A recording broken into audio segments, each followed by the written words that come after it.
Welcome back to Unit 5, Lesson 1, the brain. This is part 2 of the video, and we're going to look at the internal anatomy of the brain, and it is optional viewing unless you've missed class.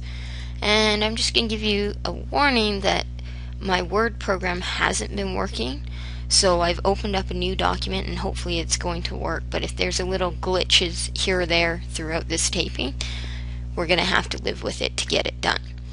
Okay, so when we talk about the internal anatomy of the brain, the challenge looking at a diagram like this is that it's two-dimensional, whereas obviously the brain's three-dimensional. So if you've missed class and you're viewing this at home, I really recommend that you come in and play with a brain model in class and that you ask me questions so you can get a better perspective of where these different parts are. So the first thing we're going to look at is what is called the corpus callosum. And that's this region here.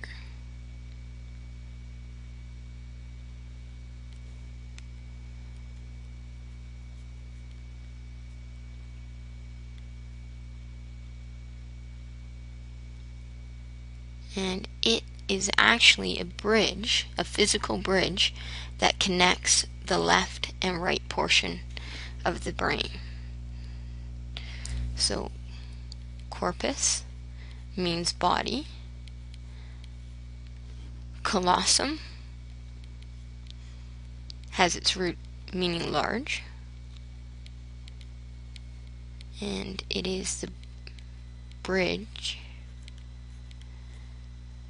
that electrically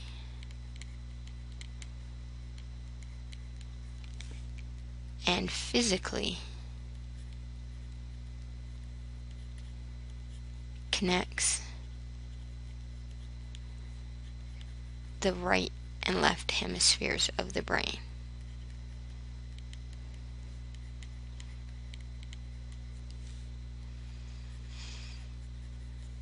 So when you actually look at a brain and you look down the longitudinal fissure, it looks like it's deep enough to separate completely the left and right brain, but it doesn't quite go all the way through to the base of the brain. You actually hit this bridge where there is no fissure and they are connected. The next part we're going to look at is a little bit challenging because it's actually in both the left and right brain, and if we look at this diagram, we're actually only looking at the right hemisphere of the brain. It's as if someone's cut it down the middle of the longitudinal fissure, so we're only looking at the right hemisphere, and this is the front end of the brain. So what we're going to look at, I'm going to color bright blue because it's typically filled with fluids, and it's going to be this region here as well as this region here and into this region here.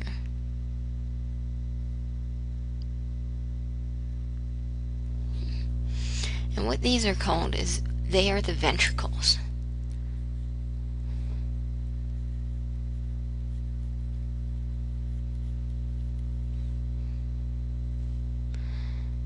And ventricles are fluid-filled chambers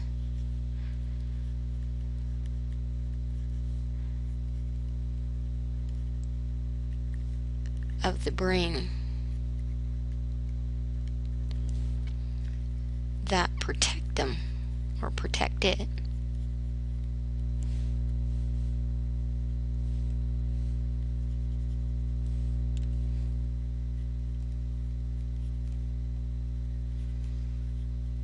from impact.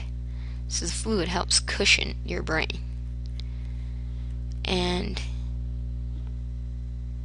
infection,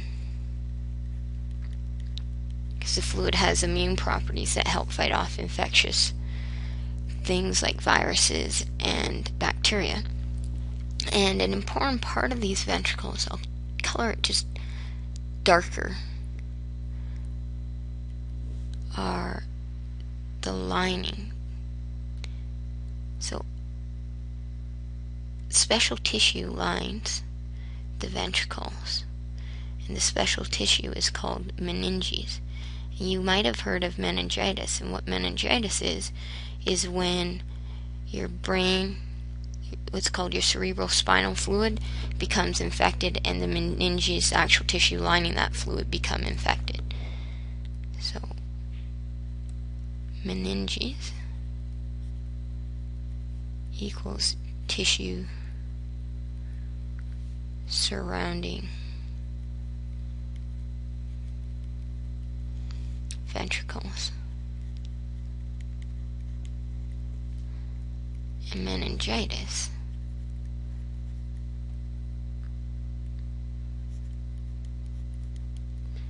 equals infection of tissues and the fluid that fills in it, called the cerebrospinal fluid.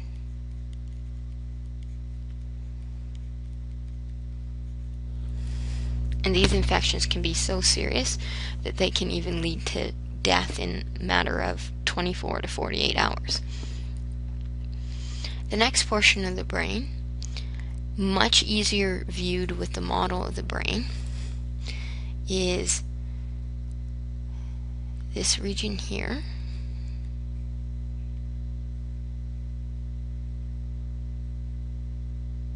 That wraps around the ventricle and down into here. It's actually comprised of two parts, your thalamus and your hypothalamus, and it's called the diencephalon.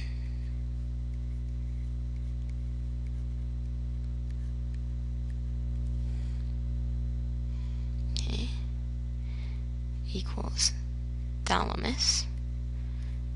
And I'm only going to explain the structure here because we'll talk about the function on a separate section here. But the thalamus basically is the roof and walls around the third ventricle. So we actually have 4 ventricles. The first 2 are called lateral ventricles because there's one in the left and the right side of the brain. Then this is the third ventricle right here. And then here is the 4th ventricle, down further close to the spinal cord. So the thalamus makes the roof and walls around the third ventricle. And the hypothalamus, well, what does hypo mean? We learned when we talked about hypotonic and hypertonic. Hypo means lesser than, or in this case, below. The hypothalamus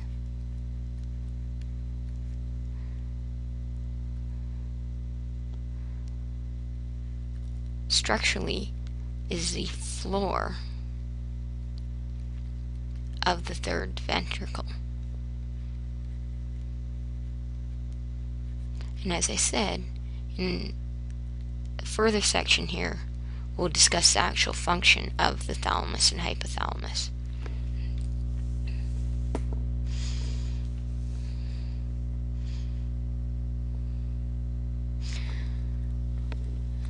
Another important portion of the brain is the limbic system, which involves 2 key parts, not very clear to see in this picture.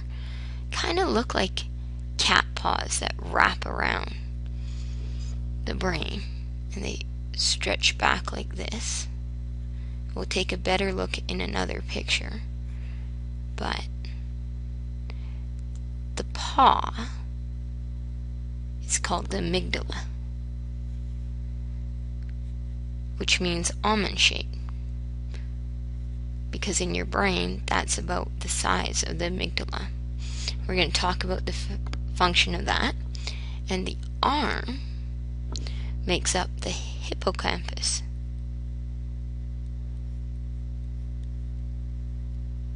And we'll also further talk about its function. And the last thing we need to note that we're going to specifically discuss the function of running out of colors here, is this little piece down here. Hangs down at the very front of the brain. And it's called your pituitary gland. And it specializes in hormones, but those hormones are released in response to signals from the nervous system. Okay. So those are key internal features that we're going to be looking at. And the first few, we've discussed their functions because they're fairly brief right here on this page, and the next few we'll look at in further detail. So the first is to take a closer look at the diencephalon, which includes the thalamus, which are actually called thalami in plural because you have a right thalamus and a left thalamus, and the hypothalamus, which is the floor or the base of it. So you can see in this picture the gray represents the ventricles, and at the base of the gray you have the hypothalamus, and up the top here you would actually have the thalamus. So the hypothalamus, sorry, I lost my pen there.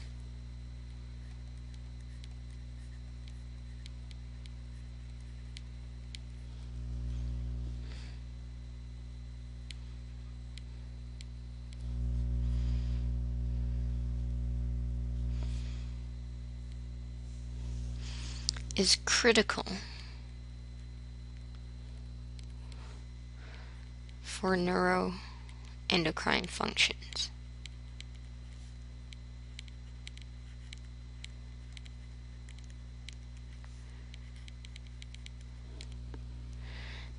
Neuro refers to nervous system, whereas endocrine refers to your hormones. And the hypothalamus is largely responsible for controlling what hormones are released when by your body. So it coordinates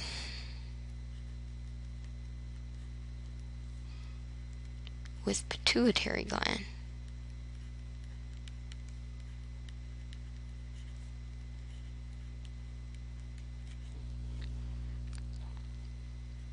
to maintain homeostasis.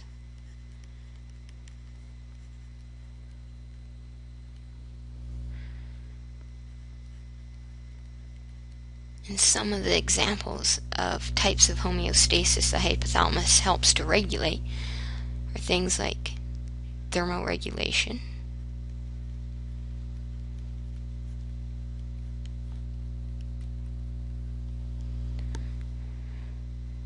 such that if we're too hot, we sweat.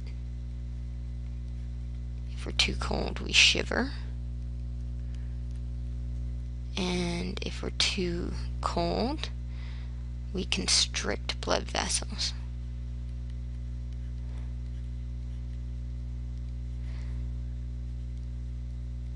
And if we're too hot, we dilate blood vessels. This is why when we're cold and we constrict our blood vessels, we tend to look pale, white-colored hands or purple-colored hands. And when we're hot, we tend to look red or flush because our blood vessels are dilated and our blood's rushing to the surface of our skin. As well, in terms of being able to maintain homeostasis, it helps us respond to thirst and hunger.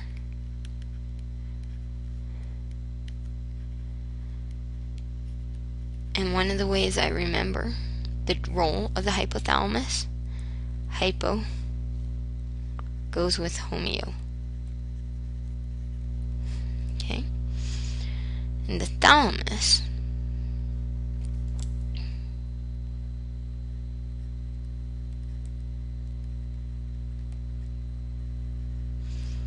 is above the hypothalamus.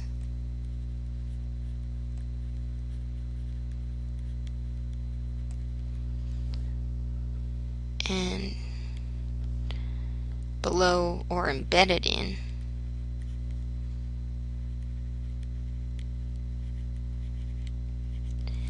the cerebrum, which makes it ideally situated for its function, which include it receives sensory input,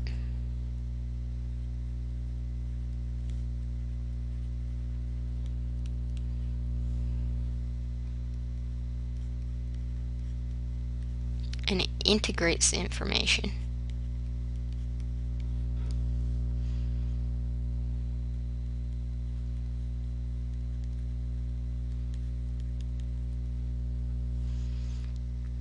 and then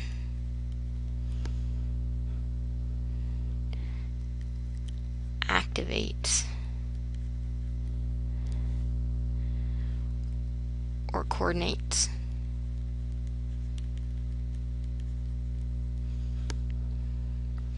the appropriate regions of the cerebrum.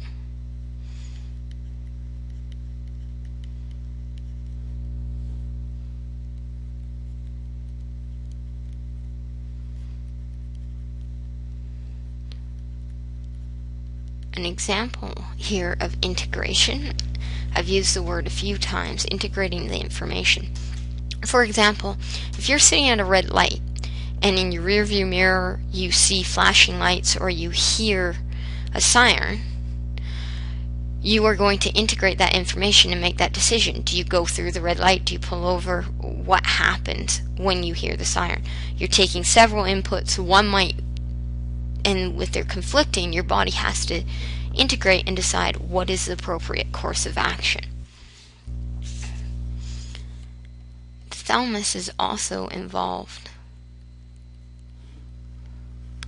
in learning and memory, as it determines what gets passed on to higher centers of your brain.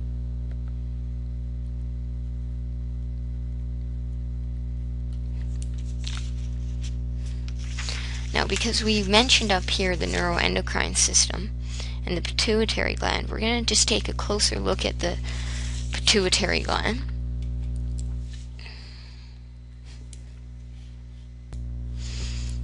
So the pituitary gland specializes in hormone production and storage. And to understand that, we first need to know what a hormone is. And a hormone could be steroid or protein that is released into the blood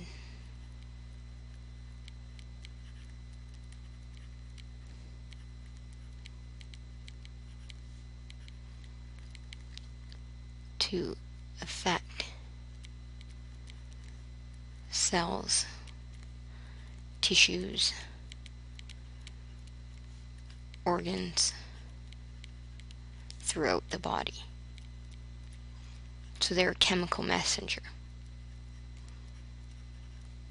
that has to travel through the blood. Okay. The pituitary can be divided into the anterior and posterior pituitary, anterior being front, posterior being back. And the anterior pituitary, that's the front, produces a variety of hormones, which we will be looking at throughout various units.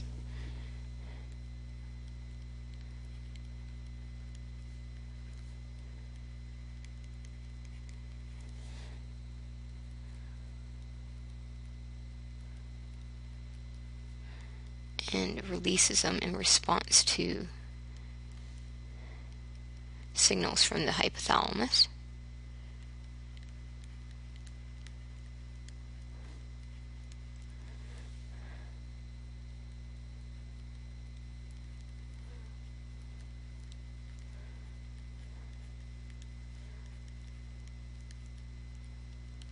whereas the posterior pituitary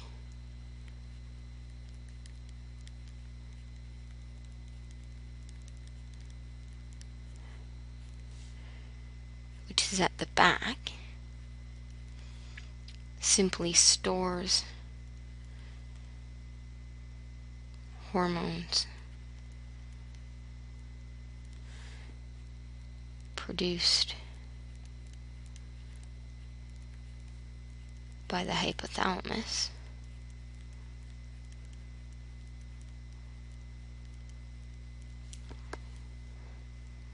and then releases them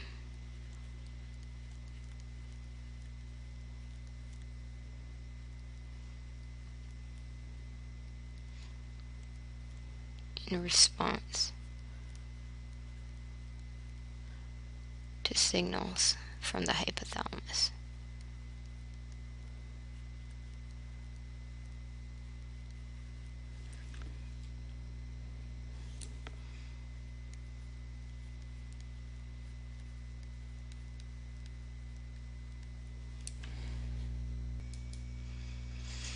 So throughout the various units, some of the hormones we'll be talking about that come from the pituitary gland are going to be the antidiuretic hormone when we do the urinary system, oxytocin when we study the reproductive system, FH and LH when we study the reproductive system, and prolactin from the reproductive system, as well as ACTH during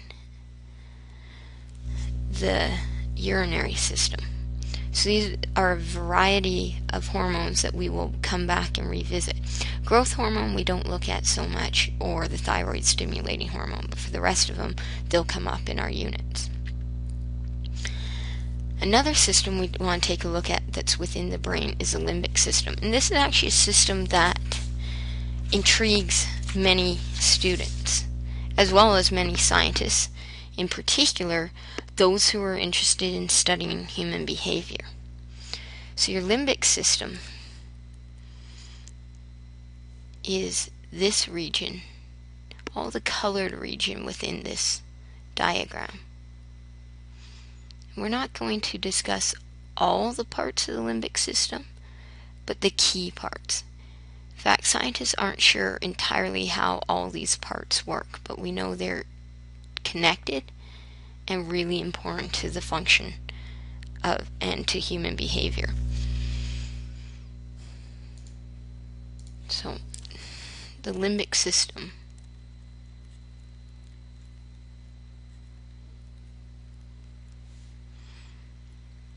is involved in emotions, learning, and memory. And an example of this, even though you were very young, if I asked you, do you remember where you were when 9/11 happened, you probably have a pretty good idea. And it's because there was a lot of emotion attached to that, and that helped turn it into something that was connected to your long-term memory. Okay, so in particular, two key parts of this system. First is down here. We talked about it already. It looks like an almond. It's called the amygdala. And here, the hippocampus. And just something I'm going to point out for curiosity's sake is closely associated with your limbic system is your olfactory system, which is your sense of smell. And people say smells are great triggers for memory. And it could be because they are so closely connected with your limbic system.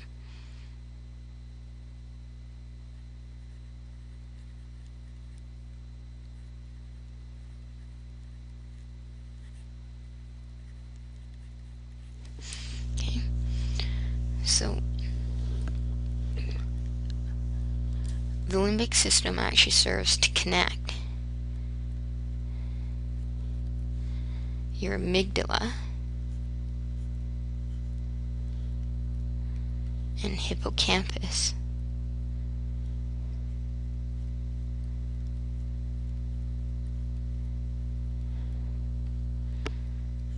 to the frontal lobe.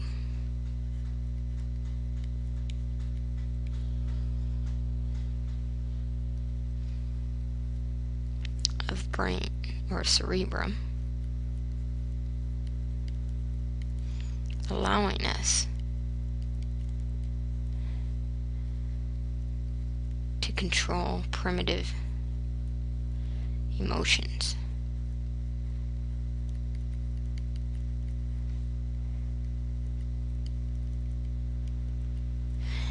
And the hippocampus might actually be the bridge, the key bridge. And the word hippocampus, it just stands for Latin for seahorse, because supposedly if you look at it in the right angle of the brain, it looks like a seahorse. Okay, the amygdala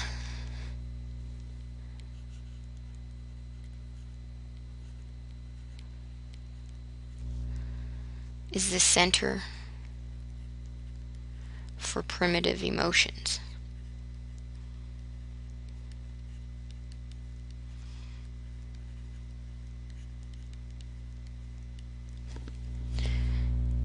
Things like hate,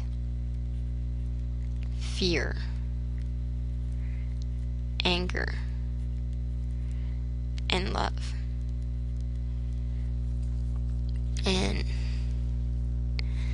it helps to influence our emotions, or our motivation.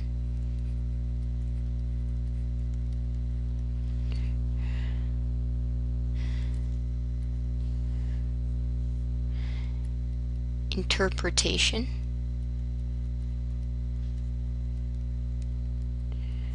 of nonverbal emotional expressions,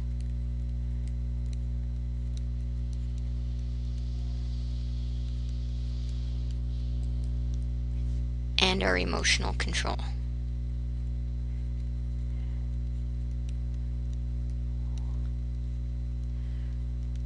And often people who have damage between sort of their amygdala and their frontal lobe, these are people who then end up having troubles controlling their anger and their fear. And there's something very interesting about the amygdala that occurs sometime from between childhood and adulthood, in particular in your teen years. This ability to actually interpret nonverbal emotional expressions. Scientists have done a series of studies that have shown that if you show a series of pictures to young children and you ask them, flip through it very quickly and ask them, what is the person experiencing? They're able to identify fear, anger, hate, a range of emotions. And if you show them to adults, they're equally able to show a range of emotions. But when you show them to teenagers, a teenage brain is more likely to identify or misconstrue fear or stress with the emotion of anger. So it's no wonder some teenagers wander through the world thinking that it's an angry or unfriendly place. For some reason, our ability to determine those nonverbal emotional expressions alters during our teenage years. So finally, we're going to look at what is meant by hemisphere dominance. And this is a concept that many of you have encountered, the idea of left brain versus right brain sort of personalities. Okay. And here is a representation of some of the things that we attribute to left brain behavior versus right brain behavior. And the interesting thing, because as the neurons enter the base of our brain from our spinal cord, they actually cross. There is a situation where the left brain controls right side of body.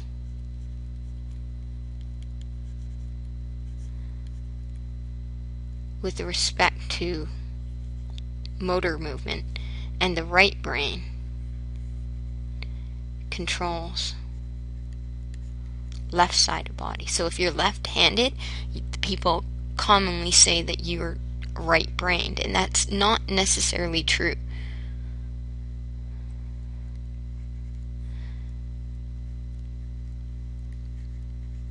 So doing studies that look at glucose use in the brain and looking at brain injuries and how they influence function, scientists have been able to identify that there are key regions on the left or the right that do different functions. However, it's not that clear cut. So when we're talking about left and right brain hemispheres or dominance, it's usually talking about the idea that different hemispheres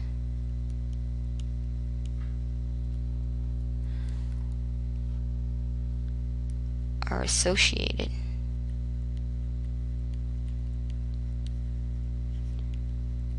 with different intellectual abilities.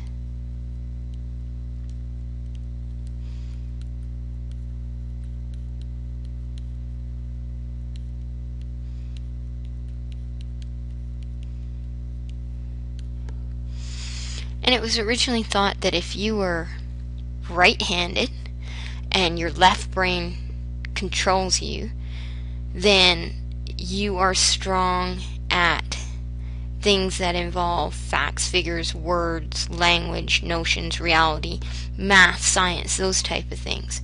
Whereas you were left-handed and right brain control, the concept would be that you would dominate sort of in the artistic areas, the big picture thinking, being creative, seeing images, symbols, spatial perception, those types of ideas. But now, even though there are some valid ideas, we can clearly pinpoint that some things typically occur in one region, left or right of the brain. It's not quite that simple.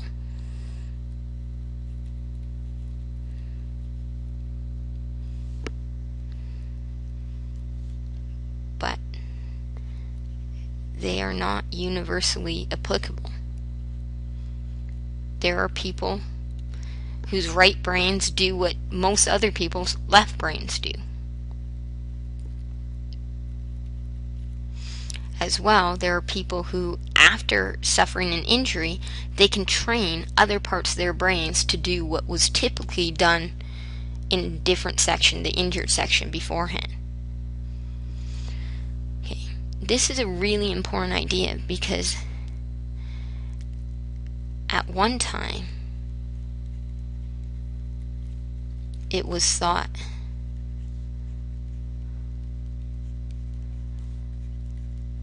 that the brain was static.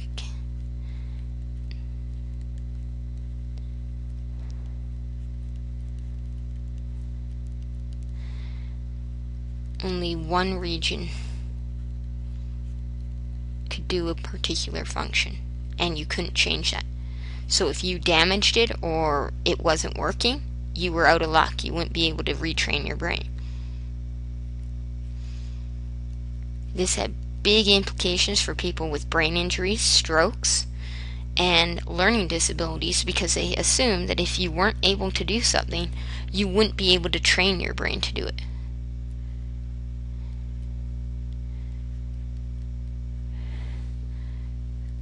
But today,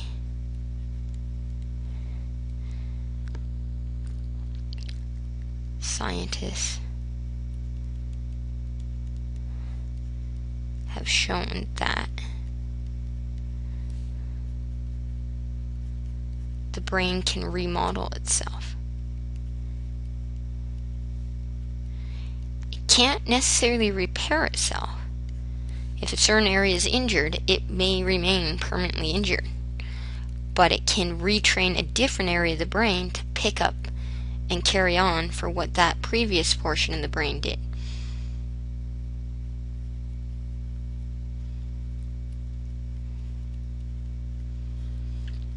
This concept is called neuroplasticity.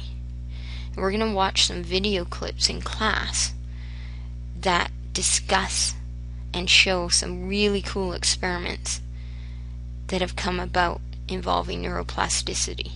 Things like teaching people to see by putting sensors on their tongue so they're blind, yet they, after a while, can see images as if their eyes were open, just by sensing things on their tongue. So that's a really neat idea of neuroplasticity and brings a lot of hope to people who either have learning disabilities or brain injuries.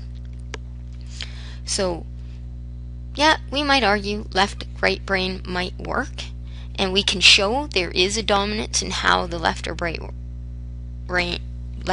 brain is used between different people, especially left and right-handed people, but it's not a one-size-fits-all type of model. In fact, there are some interesting statistics that show the difference between right and left-handed people. Not necessarily as clear-cut that you are going to be intellectually based one way or the other. So, they have shown that in right-handed people,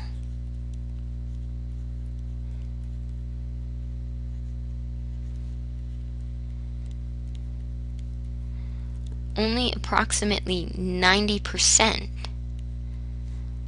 are left brain dominant.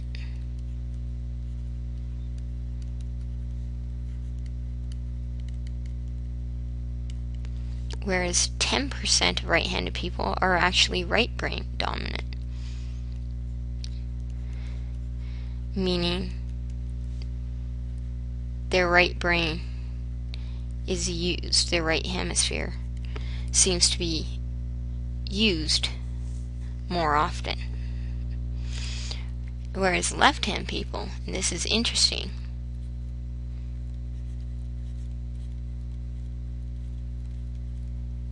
only 64% are actually right brain dominant. Whereas the misconception always is, oh, if you're left-handed, you're going to be a good artist and into music and all of those things. And that's not necessarily true. As well, 20% are left brain dominant. And for those of you who are left brain dominant, you've just figured out, hey, wait a second, what about the other 16%? The other 16% are equal domination between the left and the right brain. So they quite fluently use both hemispheres of their brain when they are looking at problems. And the reality is, through training, you can learn to use more portions of both your left and right brain when looking at problems. So it's not really clear if this left-right dominance actually is applicable to personality types. So if you have any questions about any of that, you're welcome to come see me. Until then, have a good day, and I will see you in class.